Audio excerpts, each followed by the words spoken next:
Buenas tardes. Por el multimedio, Tiro al Blanco. Bajo la coordinación y participación de Narciso Isa Conde. La verdad sin dobleces. Para hacer realidad los ideales del Coronel Camaño y el inmenso Che Guevara. Cuidado. Tiro al Blanco. Tiro al Blanco nueva vez con ustedes.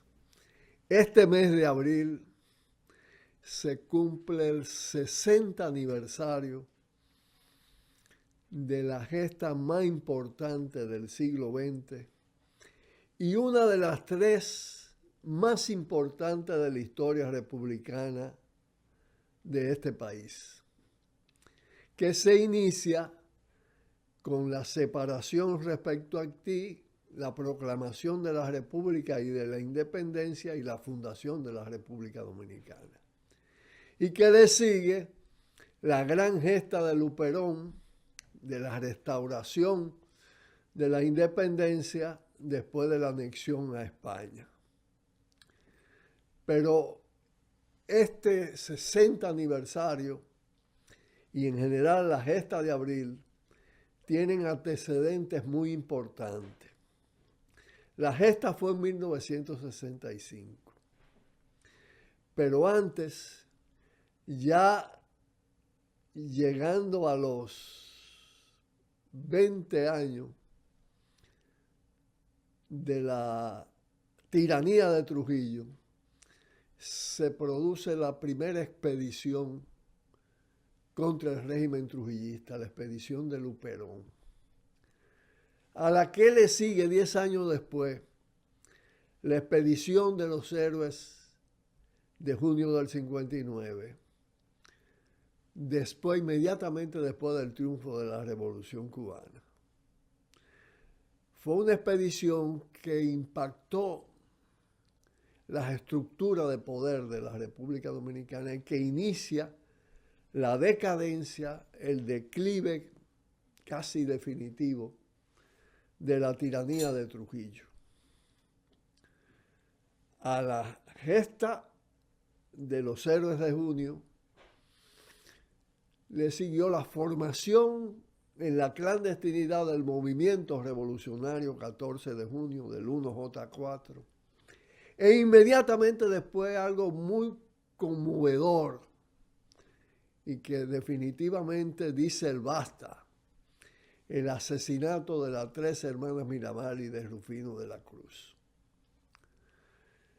En vista de la situación que se creaba, ya una tiranía de Trujillo en fase terminal, muy enferma, Estados Unidos decide decapitar la tiranía y tratar de producir un proceso bajo su control. A eso responde la gesta del 30 de mayo y se han develado ya muchos datos respecto a la intervención de la Agencia Central de Inteligencia de los Estados Unidos en ese ajusticiamiento del tirano.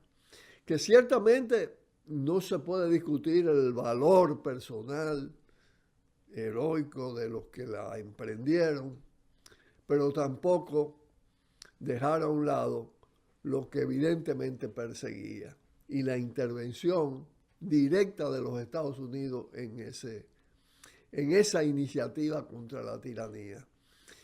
Bajo la consigna de no más otra Cuba en el Caribe, no más otra revolución, vamos a prevenir. Y bueno, al ajusticiamiento del tirano le siguió la lucha contra la herencia balaguerista, el desplazamiento de Balaguer, el triunfo de la lucha por la libertad, pero con la instalación de un régimen bajo control de Estados Unidos y de la oligarquía dominicana, el llamado Consejo de Estado. Naturalmente que forzado ese régimen por la lucha por las libertades y los antecedentes señalados, se vio obligado a hacer unas elecciones con condiciones democráticas, presidida por un gran civilista el señor Liz de San Francisco de Macorís.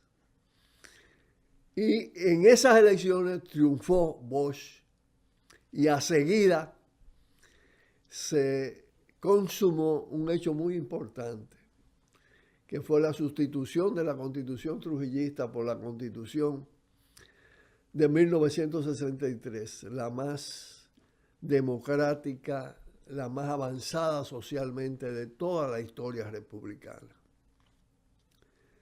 Eso despertó la ira de la oligarquía dominicana, súper reaccionaria, y especialmente de Estados Unidos, en tanto el régimen de Bosch o el gobierno de Bosch, con la Constitución del 63, se movía con un determinado grado de soberanía y de independencia. Entonces vino el golpe de Estado, la anulación de la Constitución, la deposición del presidente Juan Bosch y su ida forzada al exilio, su expulsión al exilio, junto con Fernández Domínguez, que había respaldado e intentado un movimiento de respaldo a la constitucionalidad que fue el preámbulo, el prólogo del movimiento constitucionalista de abril. Bueno, eso abre un periodo de grandes luchas, de enormes movilizaciones, paros, huelgas contra el golpe, con la consigna del retorno del gobierno de Bosch, de la constitucionalidad sin elecciones. La gran bandera de ese movimiento fue la Constitución del 63. Y eso impactó tanto el escenario nacional e internacional que sectores de las Fuerzas Armadas decidieron construir el movimiento constitucionalista para reponer el gobierno de Bosch. Ese movimiento concibió su accionar como un contragolpe democrático para restablecer la Constitución, por eso se llamaron movimiento constitucionalista, y su gran inspirador fue el coronel Fernández Domínguez, y restablecer el gobierno de Bosch. Pero ellos decidieron que en caso de que se descubriera cualquier señal de conspiración y que el régimen actuara contra ella, debían actuar de todas maneras, aunque no estuvieran dadas todas las condiciones. Y así fue. El contragolpe responde a una acción de apresamiento de una parte de los conspiradores democráticos, y se inicia con una rebelión del capitán Peña Tavera, que realmente extiende el movimiento de rebeldía militar a otras ramas de las Fuerzas Armadas. Los militares se lanzan a la calle, el pueblo también. El contragolpe se transforma en insurrección. Esa insurrección resulta a breve paso, fulminantemente en 3 días, resulta victoriosa.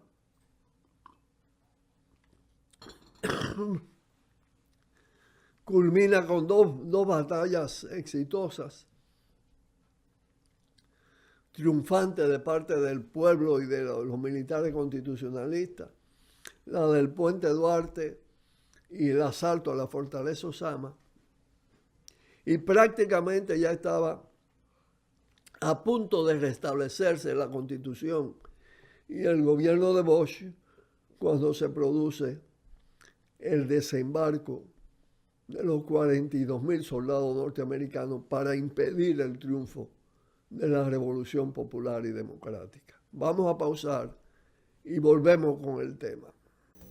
Cuidado, cuidado, tiro al blanco.